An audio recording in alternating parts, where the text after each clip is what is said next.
வணக்கம். வாத்தியார் எம்ஜிஆர் என்ற நமது யூடியூப் சேனல் மூலமாக நான் உங்கள் வேல்முருகன். திருப்பூர் மாவட்டத்தில்ங்க ஒரு தனியார் பள்ளிக்கூடம் திராவிட முன்னேற்றக் கழகத்தினுடைய மாநில சுற்றுச்சூழல் அணியில் இருக்கிற மாநில பொறுப்பில் இருக்கிற ஒருவருடைய நாராயணசுவாமி என்பவருடைய அந்த ஸ்கூலில் படிக்கிற 1ஆம் வகுப்பு மாணவிக்கு அந்த பள்ளியில் வேலை செய்கிற அவனை பிடிச்சிட்டாங்க.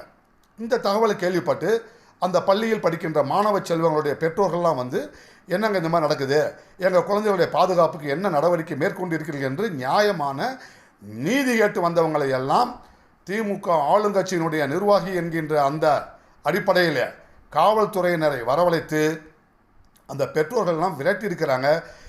ஒரு சிலரை பிடிச்சிட்டு போய் காவல்துறைக்கு தூக்கிட்டு போயிருக்காங்கன்னு சொன்னால் இதெல்லாம் என்னங்க? ஒரு தப்பு நடந்தால் மக்கள் கேட்கத்தான் செய்வாங்க. தன் குழந்தைகள் படிக்கிற பள்ளியில் வந்து பாதுகாப்புக்கு என்ன ஏற்பாடுங்கிறது ஒரு பெற்றோருக்கு ஏற்பதற்கு உரிமை இல்லையா? இதுதான் திமுகவின் மாடல் என்பதை நீங்கள் புரிந்து கொள்ள வேண்டும்.